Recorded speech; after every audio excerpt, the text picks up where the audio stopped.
Benedicite Dominus, and welcome to question 148 of the Secunda Secundae. The topic for this lecture is gluttony, and I am Dr. Thibault. So we are looking at the cardinal virtue of temperance, and we've broken open the subjective parts of temperance, which include abstinence, which is going without, either totally or in part, going without food in order to put it in its proper ordering. So we looked at fasting last time, which was a very long, many article question, and now we are going into gluttony, which is the vice associated with abstinence. So gluttony, in the first question, gluttony is a sin. Is gluttony a sin? Yes, gluttony is a sin. Gluttony denotes an inordinate desire of eating and drinking. Now, St. Thomas says this quite a bit within this question. You see this definition a lot. So it's an inordinate amount. It's not the proper ordering of it. Now, a person has an appetite in two ways. First is the natural appetite, which feeds the vegetal soul. This is, if you're unfamiliar with these terms, right, we have an animate soul, which makes us action and move about, responding to stimulus. We have a rational soul as a human being, which uses reason, but we also have a vegetal soul, which is just based on survival. It's just the survival things. Eating, drinking, staying away from danger, even that could be a bit animated, and procreation, right? These are very basic things that even vegetables do, right? Basic things. So in that regard, food is just part of the natural appetite, a necessary element of being a living being. But then there's also the sensitive appetite part, which deals with the concupiscence of the appetites. Now, some of this, if you haven't seen the previous lectures on temperance, this might be new, so I'll just do a brief summary. So, God put within the things that we need to survive a certain amount of pleasure. That way he ensures that we do it. So eating is pleasurable, drinking is pleasurable, sex is pleasurable, because they're necessary. God has put them in there.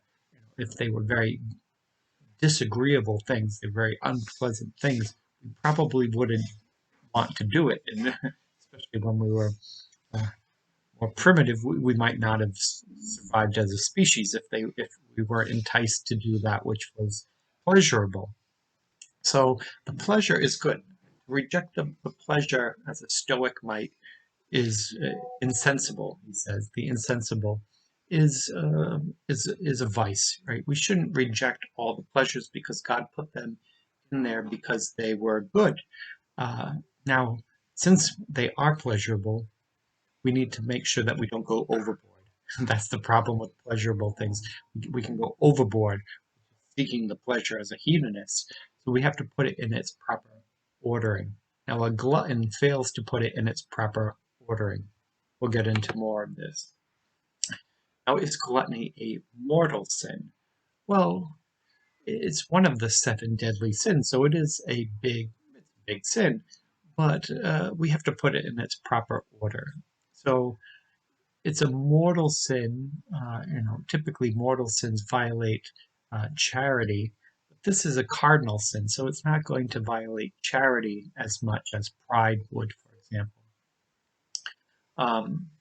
But it's an inordinate concupiscence, desire for the pleasures of life. And if it causes a person to turn away from the last end, the final end, then it is a mortal sin. Now, if somebody just loves food and it doesn't get in the way of God's law, then it's just a venial sin. We know St. Thomas was a very big man, very heavy man. Presumably, his love of food did not get in the way of him following God's law. Therefore, if he had sinned from overeating, it would be in the form of venial sin. It's hard to think of an example where eating becomes a mortal sin above God's law. That would probably, it's hard to think of an example. Maybe somebody invited to go out to eat at a really nice restaurant, and they choose that over going to mass or something like that. Or maybe when we break down the parts, it will become clearer. Kind of a cartoon you see sometimes is the priest is giving communion out, and the person says, "Is that low calorie or is that fat free?" Right? If you get too obsessed with the quality of the host, then that would be a problem with gluttony. But probably for most people, it's a venial sin. If it's a sin. Now, gluttony is. The question is gluttony the greatest sin? And St. Thomas says, no, gluttony is not the greatest sin, mostly because it's a cardinal sin. Right? It's dealing with the flesh. It's not dealing with the first thing, the matter, right? So it's not dealing with divine things, dealing with very earthly things. So, since it's not going to offend God so much because it's not dealing with divine things, it's dealing with earthly things. Now, the other reason why not is because food is necessary and it's difficult to regulate. You can see somebody who's struggled with their weight saying that, right? It's difficult to regulate how much is the right amount and what to eat and when to eat, right? These can be difficult things, but you need to eat. Therefore, it's not the greatest sin because you're dealing with something that is necessary to the right degree. It's just to the degree that things are off. And then the last is the results, which can have a certain gravity, right? If the way you eat causes harm to your body, now you're desecrating the temple of the Holy Spirit. And if it causes harm to you, shortens your life in an inordinate way, then that's a problem. So the results are probably more of the issue versus the person or the matter. Now, are there species of gluttony? Now, I think this is probably one of the more interesting of the questions here. Again, gluttony denotes an inordinate concupiscence of eating, that desire to eat. St. Isidore points out it's what he eats, or how much he eats, or how he eats, or when he eats that becomes gluttony.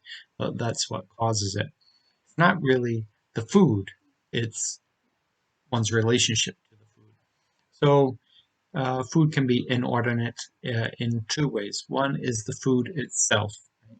Gluttony is the inordinate concupiscence. So is the problem the food itself. And if one only wants to eat sumptuous food, which means costly food, then that could be gluttony. Even if one doesn't eat too much of it, just that they like only very costly food is the issue. One can be still gluttonous. Now, the quality of the food as well. So if it's too daintily prepared or too nicely prepared, you won't eat food unless it's just perfect, right? Absolutely perfect. Perhaps even like a little kid in their desire for food, right? They don't want to eat any of those vegetables. They don't want to eat anything. They'd rather just eat French fries and chicken nuggets. This could be a pickiness too. That's in here. St. Thomas talks about it in being too costly or too dainty, but it could be just beyond one's comfort. Not treating food as a way to nourish the body, but because you only like it this way, right? This very narrow way. And if it's not your way, then you don't want it at all, right? This childish approach to food. And then lastly, within the food itself is the quantity. Just too much. If you eat too much food, then that's the problem as well. That's the one people typically think of is the quantity of food being too much. But it's also important to look at that. If you only will eat costly food or um, daintily prepared food, that's also a bit of the issue, right? You won't eat food unless it came from Whole Foods or something like that. Now, the consumption is also can be inordinate, right? Inordinate consumption. So, if the time that you eat is particular, in the middle of the night, that could be gluttonous. Speed of eating, that's something I suffer from very quickly. Right? This is also can be gluttonous, and the manner in which you're eating. And this one, if you're just eating like a pig, as an example, right? If you just shoveling it in, right? This is the manner in which you're eating. It can be gluttonous. So you can look at, again, we often think of it as just eating too much, but gluttonous is all of these things, right? All of this can be gluttonous. Now, is gluttony a capital vice? And a capital vice, not device. Capital vice denotes one from which is considered final cause. So, does it get in the way of the final cause? Is it a grave matter? Again, it's a corporal sin of the body versus of divine things. So therefore, it's not as serious in some ways, but it becomes a capital vice because it's so common. Now we see this a lot within temperance. Temperance is the lowest of the 7 virtues we're covering, but it's still important. Why? Because it's something we deal with all day long, every day. Right? Unlike fortitude, which deals with and risk of serious death, danger of death, which how often do we deal with that? Not very often. This is daily, right? Food is something that's daily. Getting that balance right is a daily thing. Um, so therefore, it becomes capital because it deals with daily living. And it's about the pleasure of food, not about the food itself. And it's difficult now to talk about this because we kind of overly medicalize everything. So, if anybody's overweight, it's a medical condition now rather than just gluttony. But at the same time, we don't want to blame, it's not about people who are overweight. Gluttony isn't about overweight people. A very skinny person can be gluttonous from the pleasures, the inordinate pleasures from food. Um, which is also, it ties into the spiritual, right? If we fill the void within our hearts with food, we cover up our own sufferings with food. This is inordinate, right? It might be psychological too, but it's also moral and it's inordinate. The consequences are the same, whether it's moral or psychological, right? These two fields have merged in some ways. The result is unhappiness because you are trying to find pleasure in something which will not ultimately give you the pleasure you're hoping for. And lastly does gluttony have daughters? And the answer is yes, the daughters of gluttony. And it comes from that inordinate eating and drinking. So what happens when you are gluttonous? What are the consequences of gluttony? In some ways, that's what this is talking about. Well, St. Thomas says you have a dulled sense of reason or understanding. Right? If you just eat too much and you just focus on those pleasures too much, you just have a dulled senses. After you eat a big meal, you're not going to open up and read the Summa. Right? If you think about Thanksgiving, for example, it's only one day a year, but think about Thanksgiving. What happens after you eat your big Thanksgiving meal? You sit on the couch and you take a nap, right? That's what we kind of picture, watching the football game and falling asleep. We say it's because of the turkey, right? But it's really because there's just the quantity of food that people eat. Now, if you were to do that regularly, well, then you're not praying the rosary, you're not doing the work that you should be doing. It dulls your mind. There's also a sense of unseemingly joy, as St. Thomas says. Kind of an awkward phrase, but it's finding joy in things that aren't even really that joyful. Right? You kind of can kind of these last three kind of go together. You picture a group of people going out to eating and particularly drinking too much. Everything makes them laugh. Everything makes them, everything is giving them joy. Um, Things that don't necessarily, shouldn't necessarily give them uh, joy, right? They just become silly, right? They just become silly and they lack a certain seriousness about life, sobriety to it, not just alcoholic, but just lacks a sobriety of life. St. Thomas thinks that that's a problem, right? And perhaps not if it's once a year, but if this is all the time, right? You picture the courts of King Herod or something like that, where there's just sumptuousness and it's just a lack of any type of spiritual depth to people. Loquaciousness is another one, which is the immoderate speech. Now, a lot of this seems like it's not just the food, it ties in with the alcohol too. Just if you picture the movie Doubt, one of the scenes you see the sisters at the convent drinking water and eating a very minimal meal to silence. In the other one, you have the rectory with the priest pouring alcohol and smoking and just eating sumptuous foods and just, they look like pigs, right? They're sweating and they're laughing and they're talking about immodest things. This is loquaciousness, right? Immoderate speech that comes from free-flowing food and alcohol, right? There's a lack of moderation in all regards.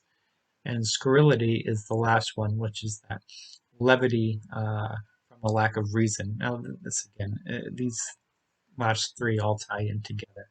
That you're laughing at everything, um, you're joking about everything, and it's not reasonable things to joke about. It's just feels like drunkenness, right? I shouldn't say that because drunkenness has its own section, but that eating and drinking levity that has this irrational sense about it. It's not uplifting. It's just piggish, right? It's a piggish sense about it. So, in conclusion, gluttony is a sin. It can be a mortal sin. Gluttony is not the greatest of sins. Gluttony is inordinate eating and drinking and the effects of it. It's a capital sin, mostly because it's something we deal with on a daily basis. Because of that, it's difficult and it needs regulating. And it has daughters, which has negative effects in the world, mostly in terms of reason, right? We stop being reasonable and we start being silly. And to a certain amount, that can be okay a little bit, but as regular practice, that would be a problem and will have other effects. So next we'll be moving on to drinking. So see you next time.